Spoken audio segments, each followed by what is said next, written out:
J-E-L-L-O.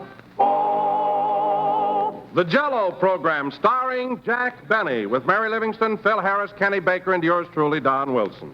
The orchestra opens the program with Fine and Dandy.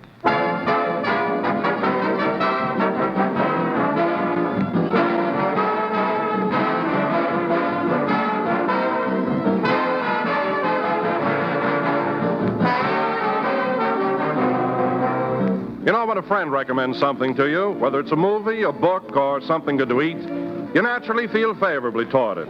You feel that you can expect real quality. Well, that's the way our millions of friends feel about Jell-O, and no wonder, for Jell-O stands for quality. The name Jell-O is a trademark. It's the property of General Foods, and it tells you here is the best-looking, best-tasting dessert your family can enjoy. The one and only Jell-O. If you hear any other gelatin dessert called Jell-O, you'll know that's incorrect, for there is no other. And Jell-O brings you delicious, extra-rich fruit flavor, fragrant, full-bodied, and supremely tempting. A satisfying goodness that makes Jell-O America's favorite gelatin dessert. So when you buy, don't accept any substitutes for the real thing. Look for those big red letters on the box. They spell Jell-O.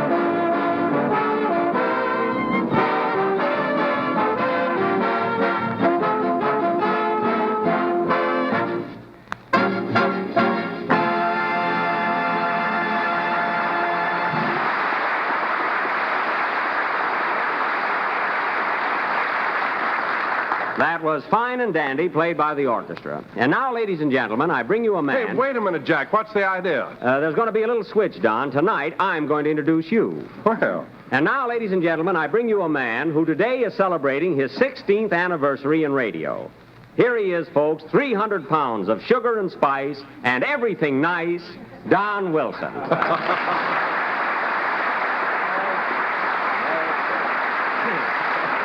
There you are, Don. Well, thanks, everybody, and thank you, too, Jack, for that lovely tribute. But really, you didn't have to do it. Oh, yes, I did, Don. Any man who can spend 16 years in radio and never miss a broadcast, a laugh, or a meal deserves an ovation. Today is your day, Don, and nothing is too good for you. Oh, I'm glad to hear you say that, Jack, because for some time now I've been planning to ask you for a raise. I think I should get more money, don't you? What's that, Don? I said I think I deserve more money. You sure do. Well, let's get on with the program. Tell me, Don, I'm sure a lot of our listeners would like to know, how did you happen to get into radio? Were you always an announcer? No, Jack. I started out on an exercise program. I was known as Happy Don the Muscle Builder. Oh, setting up exercises, eh? Yeah, I used to start out the program by saying to my audience, bend over and touch your toes. Yeah. Yes, sir, and then I'd bend over with them. Oh, sure, I can imagine. Now, wait a minute, Jack. I'm still pretty limber. I can bend over and touch the floor right now. Oh, yeah? Don, if you were an old maid, you'd have to go down in the basement, stand on a barrel, and bore a hole in the ceiling before you could look under the bed.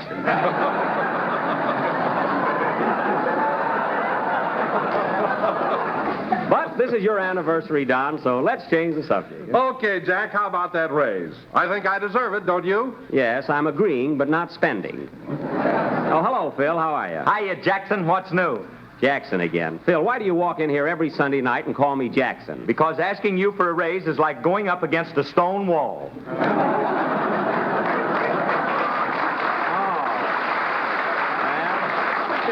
That was very clever, Phil, very clever. You know, you're just lucky you're not broadcasting over a trap door right now. By the way, aren't you going to congratulate Don? You know, he's been in radio 16 years today. Sure. Congratulations, Don. Oh, thanks, Phil. You know, Jack, I've been in this racket almost as long as Wilson. You have? Oh, that's right, Phil. You started out in radio with a hillbilly band, didn't you? Yep, the Blue Ridge Blue Blowers. Wakes, weddings, and feuds. Oh, were you the leader? No, I played first jug. Jug, eh? Well, I'll bet it wasn't entirely empty. Who was your sponsor then, Phil? Hatfield's Mountain Dew. Oh. Watch the pink elephants go by. Well, quite a slogan. Now, let's see. What were we talking about there? Well, I don't like to be insistent, Jack, but I've been with you for 5 years. Now, how about that raise? Raise. Don, keep your shirt on. lest Ringling Brothers move under it. And stop scowling at me. Hello, Jack. Oh, hello, Mary. Where were you? I just got a letter from Mama, and I was out in the hall reading it to the janitor. To the janitor? Yeah, he says Mama's funnier than you are. What, Cyril said that? Cyril? I hope he gets termites in his broom handle. You want to hear the letter? Mama's a panic today. Oh, all right, go ahead. What's the B. Lily of Plainfield got to say? Here it is. Plainfield, New Jersey, March the 9th. Look, it's written in red ink. Yeah, it's an extra. Oh.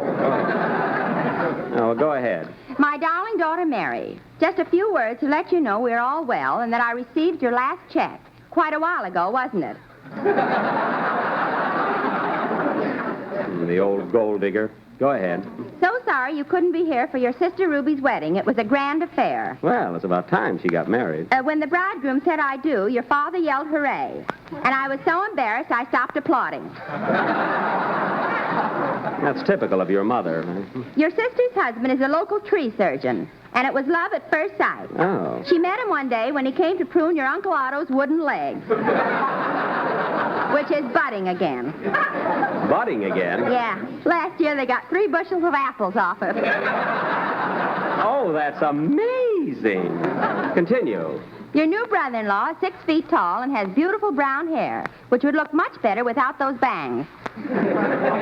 Your sister would get somebody like that. Quiet. Oh. The happy couple are driving to California on the honeymoon and plan to visit you. So get out of town before it's too late, my dear. Boy, is she corny. I don't think so. Of course not. You're in the groove, too. Go ahead, Mary. Your brother Marvin wants to thank you. Oh, hello, Kenny. Hello, Jack. What's going on? Nothing. Mary's mother's hogging our program again. Go ahead, Mary. Your brother Marvin wants to thank you for the movie camera you sent him on his birthday. He took movies of your cousin Willie last week in our neighbor's chicken coop. Well. It must be quite a picture. They're going to preview it tonight at the police station. What a family. Must close now as there's no other news. Give my love to Don, Kenny, Phil, and that gray-haired weasel you work with.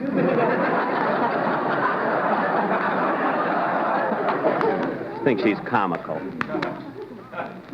So goodbye for now. Your loving mother, Pygmalion Livingston. Pygmalion? Well, she's topical anyway, huh? P.S. I almost forgot to tell you. When your father read about Hetty Lamar eloping, he tried to kill himself, but with gin as usual. Well, I'm glad that's over with. Now, Kenny, do you think you can follow our New Jersey correspondent with a song? Yeah. You know, Jack, Mary's mother is a scream. I wish my mother was as smart as she is. Why, isn't your mother smart, Kenny? Not very. She thinks I'm Frank Parker. Oh, then sing, Frank. I don't want to disillusion her.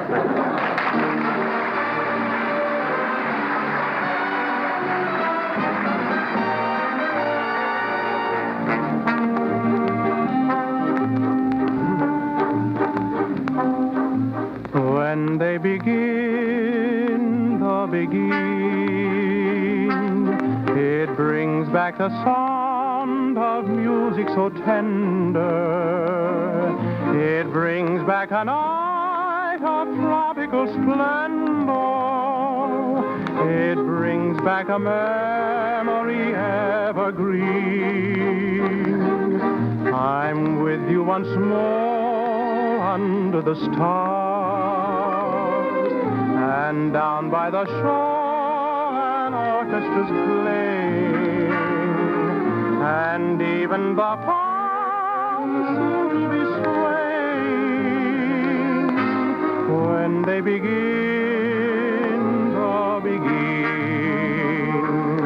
To live it again is past all endeavor, except when that tune clutches my heart, and there we are, swearing to love forever, and promising never to part.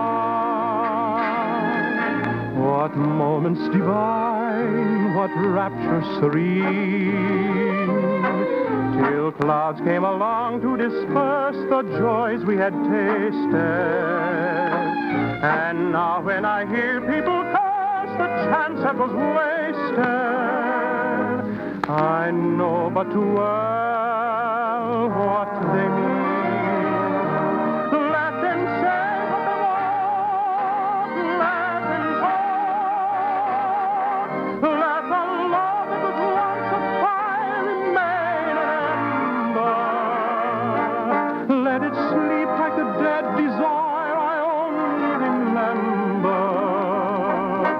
When they begin the begin. So don't mind what they say, let them talk. Till the stars prevent return above you. Till you whisper to me once more, darling, I love you. And we suddenly know what heaven we're in when they begin the begin. When they begin the begin.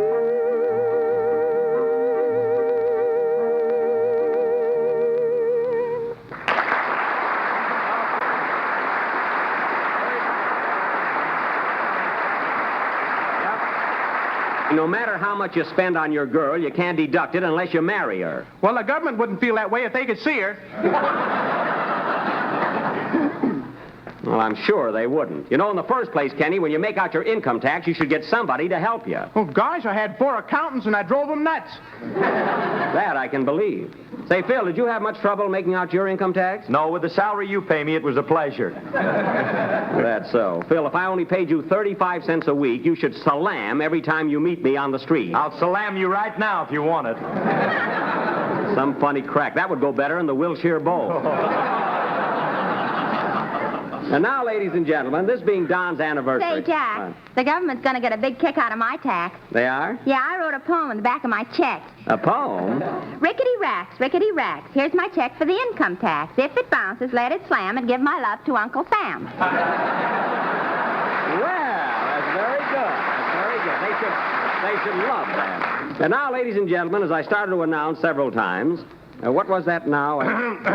Oh, yes, Don, yes. This being Don Wilson's 16th anniversary, I would like to have you all listen attentively to this grand announcer, whose mastery of the English language has made him the success he is today. Take it, Don. Thank you. Ladies and gentlemen, this being my 16th anniversary, why don't you celebrate it by running down to your neighborhood grocer and asking him for a package of tempting and delicious Jell-O. Bravo, Don. It is America's favorite gelatin dessert and comes in 6 delicious flavors. Strawberry. Ah, folks, what diction.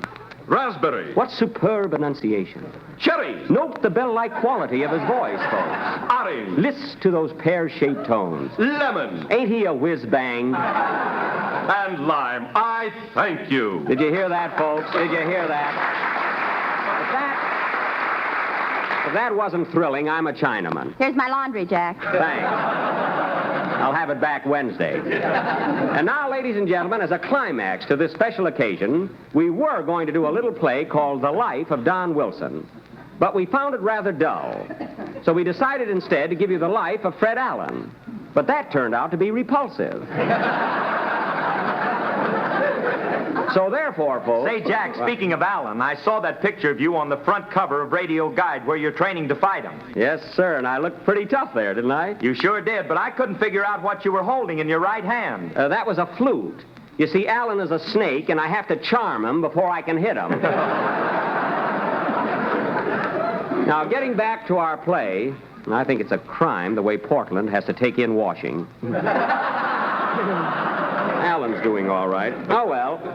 Anyhow, tonight we are going to present... pardon me. Hello? Hello, Mr. Benny, this is Rochester. Oh, you. What do you want now? It's about Carmichael, your polar bear. What's the matter? Is his cold still bad? You know, Mary, he caught a terrific cold last week. How is he, Rochester? Doggone that animal. Well, did you give him that hot bath like I told you to? Well, yes and no. What do you mean, yes or no? I got him in the bathroom and he got me in the tub.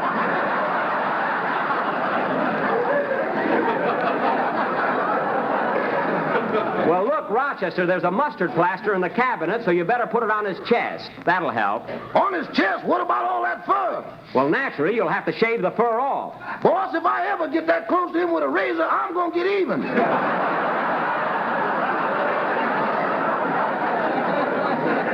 Rochester, don't you dare lay a hand on him. Not if I want it back.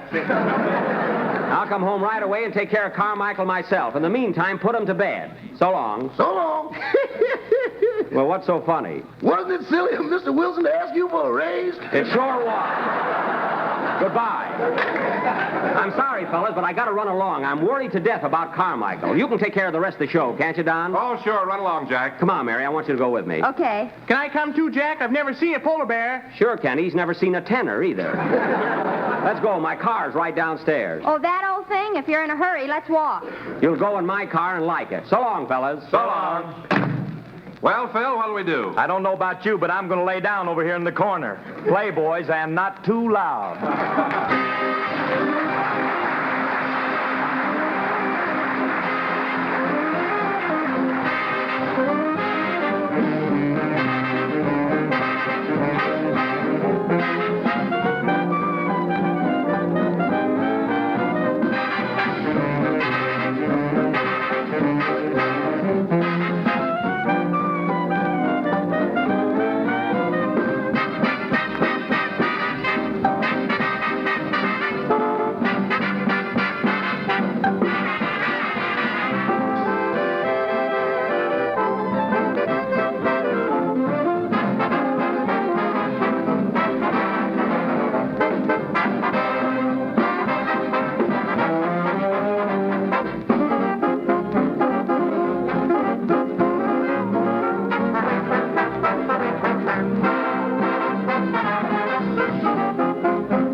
Well, we'll be at my house pretty soon now. Gee, I hope Carmichael isn't seriously ill. Forget about the bear, Jack, and watch your driving. Oh, boy, what a car. Well, what's the matter with it? Every time you step on the gas, the radiator shoots up like Old Faithful. Well, a little water isn't going to kill you. Woo! Boy, I'm enjoying this ride. Are you, Kenny? Yeah, I'm young and I can take it. I wish you two would stop joking when I'm worried about Carmichael. Who knows, maybe he's dying. Oh, Jack, quit worrying. The bear will be all right. And watch that stoplight. What stoplight? The one you just went through. Oh, well, nobody saw me. They didn't, eh? No. Then what's that, a mockingbird? Yes, but wait. Oh, my goodness, it's a cow. Now, look, kids, let me do the talking. Hello, officer. Hey, you, what's the big idea? Where do you think you're going, to a fire? Well, that's original. Mary. What seems to be the trouble, officer? You see that red light that keeps going on and off back there? Yes? That ain't just to break the monotony, you know.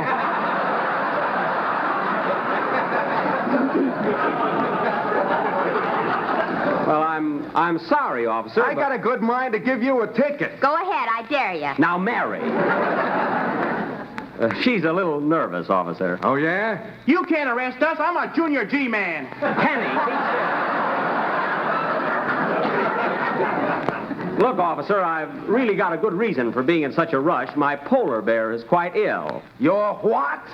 My polar bear, Carmichael, he's sick in bed with a bad cold. Ah, you're drunk, too, huh? No, officer, I'm serious. Mary, you tell him, haven't I got a polar bear that's sick in bed? Oh, Jack, think of another one. What? Kenny, tell the man, do I or do I not own a polar bear? Which do you want me to say? Swell pals. All right, officer, I haven't got a polar bear. He isn't sick, and I'm just a big liar. Well, that's more like it. Here's your ticket. Thanks. So long. So long. A sick polar bear. What do you think I am, an imbecile? That's imbecile. Oh, yeah? Here's another ticket. It's fine. I got 2 of them now. Get another one. We can all go. Yeah. Well, let's get out of here. Hey, wait a minute. Not so fast, buddy.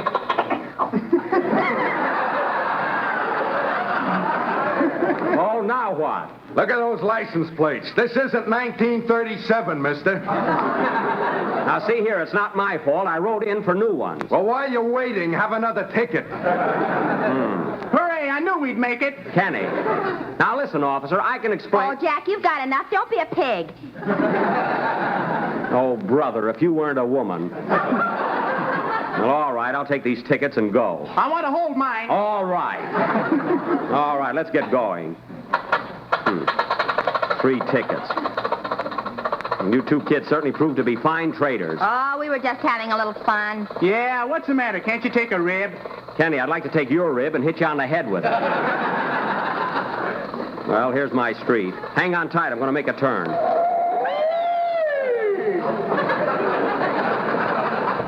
Hey, I hope there's nothing seriously wrong with Carmichael. You know, I've become so attached to that bear. Gee, he's just like a relative. Yeah, all he does is eat and sleep.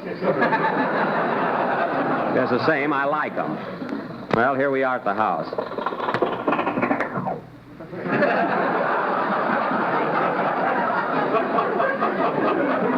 Come on, kids. Jack, you better put the car in the garage. I can't. Rochester's got 3 cousins from Alabama living in there.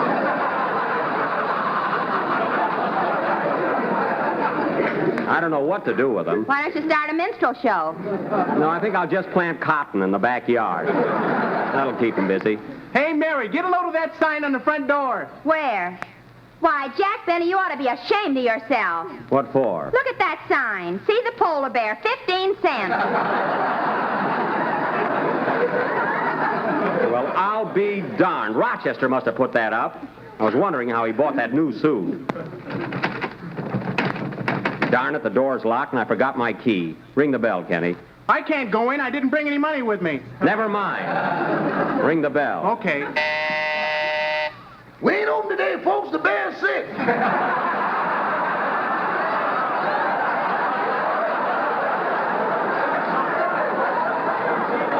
Rochester, open that door. Oh, it's you, boss. Hello, Miss Livingston. Hello, Mr. Baker. I ain't seen you in some time. Forget the formalities. How's Carmichael? Did you put him in bed like I told you to? Yes, boss, but I had a little trouble getting your pajamas on him. Pajamas? Rochester, if those are my new silk ones, I'm going to take $10 out of salary this week. What do you mean out? That's it.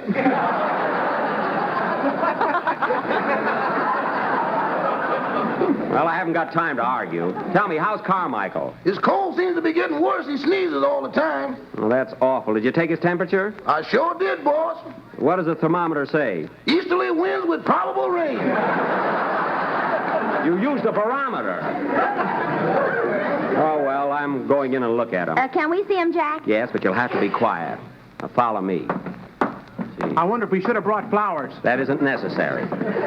Here's the room. Shh. Now, be quiet. Oh, look at Carmichael sleeping there, peaceful as a lamb.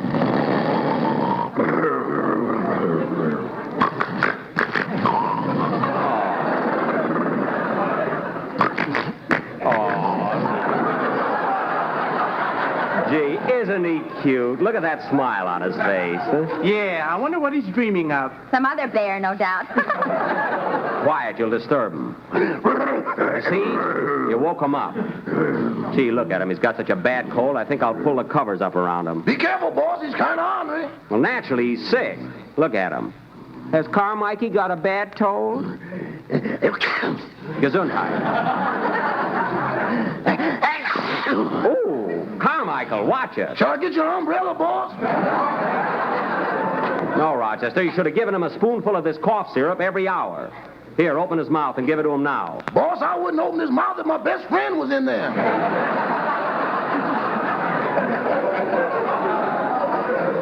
Oh, give me that spoon. I'll give him the medicine myself. Look out for your hand, Jack. Don't listen to Rochester. He's just a coward. That's me, a coward with brains. Well, I'll show you there's nothing to be afraid of. Now, here, Carmichael, be a good little bearsy-wearsy and open whose mouth. Come on now, take this cough syrup for Daddy. Now, come on, Carmichael. Daddy is getting impatient. Take this cough medicine. Carmichael, I'll shove it right in your mouth. Carmichael! Open up them golden gates. Carmichael, take this medicine. Jack, look out! Hey, look out, Jack. He's coming for you. Carmichael, get back in bed. Come on, Sonny, let's get out of here. Carmichael! Rochester, get out of my way. Out of your way, I'm in Pomona now. Oh, my goodness. Hey, boss, can I get a doctor? Doctor's up and get Frank Buck.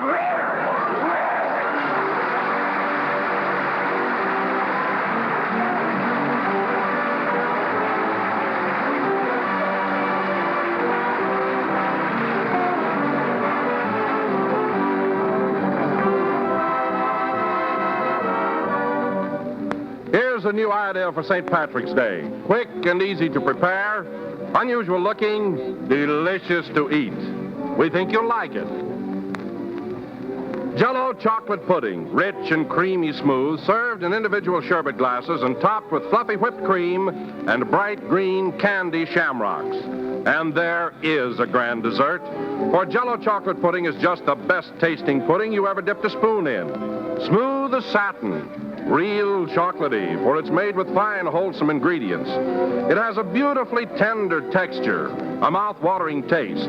And this delicious dessert is only one of 3 new Jell-O puddings. There's Jell-O Butterscotch pudding, rich with true old-fashioned butterscotch flavor, the kind you loved when you were a kid. And there's Jell-O vanilla pudding, creamy and delicate and delicious, an all-family favorite. All 3 Jell-O puddings are amazingly quick and easy to prepare. You'll find the simple directions on every package. The best way to buy is 3 packages at a time. So ask your grocer tomorrow for Jell-O chocolate, butterscotch, and vanilla pudding, the real homemade kind.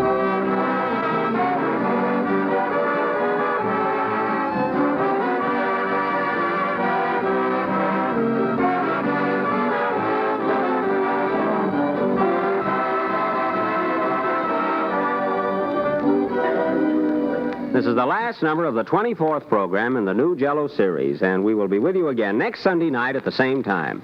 Oh, yes, ladies and gentlemen, this time I want to congratulate and extend my good wishes to the American Legion, who celebrate their 25th anniversary this week.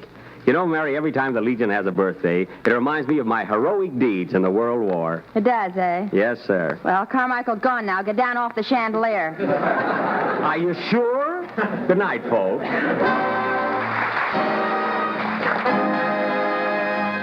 J-E-L-L.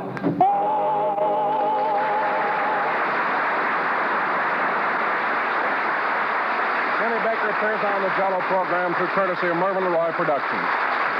Included today was My Heart Belongs to Daddy from the production Leave It to Me. This is the National Broadcasting Company.